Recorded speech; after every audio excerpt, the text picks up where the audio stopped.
পূর্ব মেদিনীপুরে কোলাঘাট ব্লকে ফুল সবজি উৎপন্ন হয় ঠিকই, তবে রঙিন ফুলকপির চাষ করে তাক লাগিয়েছেন এই কোলাঘাট ব্লকের বৃন্দাচক গ্রামের প্রথম মাঝি।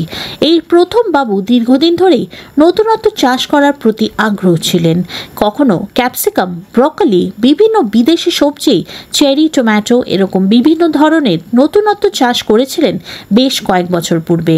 তবে গত 2 বছর ধরে রঙিন ফুলকপি চাষ করে এলাকায় নজর কেড়েছেন বৃন্দাচক গ্রামের কৃষক বন্ধু প্রথম মাঝি। একদিকে তিনি সাধারণ ফুলকপি এবং ব্রকলি চাষ করেছেন, আর ঠিক এর পাশে প্রায় 3000 এই রঙিন ফুলকপি চাষ করেছেন। প্রথম বাবুর কথায় সম্প্রতিকালে অতি বৃষ্টির ফলে বেশ কিছু চারা নষ্ট হয়, তারপরেও প্রায় 2500 রঙিন ফুলকপি গাছ বাঁচাতে সক্ষম হন। প্রায় দিন 15 আগে থেকে ফলন উৎপন্ন হতে শুরু করেছে। হলুদ এবং বেগুনি রঙের ফুলকপি উৎপন্ন হচ্ছে, আর এই উৎপাদিত ফুলকপি স্থানীয় কোলাঘাট, কুকুরদহ ও পাঁশকুড়া সবজি বাজারে বিক্রি করে থাকেন। প্রথম বাবুর কথায় তিনি এই রঙিন ফুলকপির দাম রীতিমতোই ভালোই পেয়ে থাকেন। যখন সাধারণ ফুলকপির বাজার মূল্য 5 থেকে 10 টাকার মধ্যে চলছে, ঠিক এই সময় এই রঙিন ফুলকপির বাজারে সহজেই 40 টাকা করে বিক্রি করেছেন প্রথম বাবু। এই রঙিন ফুলকপির স্বাদে ও গুণে যথেষ্টই কদর রয়েছে, তার কারণে এই বাজার মূল্য যথেষ্টই ভালো। প্রথম বাবু জানান, আগামী বছরে চাষের পরিমাণ আরও তিনি বৃদ্ধি করবেন। পাশাপাশি এই রঙিন ফুলকপি দেখবার জন্য ভিড় জমিয়েছেন এলাকার সাধারণ মানুষ সহ স্থানীয় কৃষকেরা। 72 ঘন্টায় নিশ্চিত বশীকরণ। আপনার প্রেম, ভালোবাসা, বিবাহ, ব্যবসা, চাকরি, কর্ম, বাস্তু, শিক্ষা, গ্রহদোষ ইত্যাদি সকল সমস্যার নিশ্চিত সমাধান করুন অনলাইন বা চেম্বারে এসে। সমাধান পেতে আজই যোগাযোগ করুন তান্ত্রিক জ্যোতিষী গুরুদেব দীপ আচার্যর সাথে। নাম্বার 8697885583। আমার নাম প্রমথ মাঝি।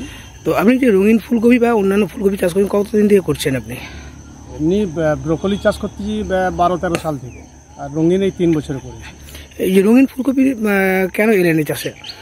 এলাম বলতে কিছু নতুনত্ব, এবং একে যেটা আমরা তৈরি করে দেখলাম, যেটা এর মধ্যে মানে বহু রকমের গুণ আছে আর কি, যেটা কালার হওয়ার ফলে প্রচুর এ আছে। মানুষ অনেকে জানেনি, এখন অনেকে জানছে, নতুন চাষও বাড়তিছে, এর গুণাগুণ নিশ্চয়ই।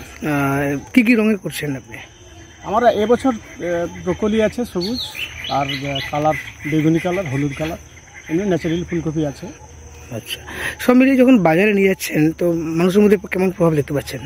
না, রঙিন দেখলেই তো মানুষ না নিলেও তার একটা আলাদা আগ্রহ থাকে নেওয়ার জন্য, যেহেতু দামের একটু বেশি, সেক্ষেত্রে অনেকে একটু কিন্তু করে, কিন্তু যারা জানে এগুলো করেছে তারা নিশ্চিতভাবে নিচ্ছে, সেলটা একটু কম। আর কোথায় বিক্রি করছেন? আমার এই সাইডে কোলাঘাট, মেছেদা বা আমার লোকাল বাজারেও কিছু বিক্রি হয়। কীরকম দাম পাচ্ছেন এখন? দাম এখন 40 টাকার মতো বাজার রঙিন। এটা সাধারণ ফুলকপি কত টাকা? সাধারণ ফুলকপি একবারই দাম কম, 4-5 টাকা 7 টাকা 5 টাকা, মানে একবারেই। কিন্তু কালার ফুলকপি দাম ঠিক আছে। হ্যাঁ, যেহেতু আবাদ কম আছে, চাষও কম আছে, চলছে আর কি। মার্কেটে চাহিদা রয়েছে আপনার? চাহিদা আছে। তো কত গাছ লাগিয়েছিলেন? আমার এই বছর 3000-এর মতো গাছ ছিল। দুবার প্রথম অ্যাডভান্স বর্ষার ফলে প্রচুর নষ্ট হয়ে গেছে, এখন আমার 1000 খানেক চারা আছে, নামি জাঠো করে। আচ্ছা, প্রচুর নষ্ট হয়েছে। এখন তাহলে মোটামুটি বিক্রি করছেন? হ্যাঁ, এখন বিক্রি, এখন রানিং চলছে। আচ্ছা, আর মানুষের মধ্যে আগ্রহ দেখতে পাচ্ছেন? হ্যাঁ, নিশ্চয়ই। একে দেখলেই, এর যে আকর্ষণ দেখলেই তো আগে আগ্রহ দেখাবে। নতুন চাষ আমার এলাকায় চাষ হচ্ছে, কেউ করছে, আগামীতে আরও বাড়াতে নিশ্চয়ই। আগামী দিন কি এটাকে আরও বেশি বাড়ানোর লক্ষ্য রয়েছে? হ্যাঁ, নিশ্চয়ই। ব্রকলিটাকে এইভাবে আমি শুরু করছিলাম 12-13 সালে, তখন তার এখন বিশাল মার্কেট, অনেকেই করছে, এও আস্তে আস্তে মানুষ করছে। বীজটা পাওয়া খুব একটু সমস্যা আছে, যার ফলে একটু সমস্যা। এই বীজ কোথা থেকে আনেন আপনি? বীজ আমরা কলকাতা থেকে আনি, আমাদের লোকালি পাঁশকুড়া, মেছেদাতেও পাওয়া যায়, ওই অর্ডার দিলে আমি যাই।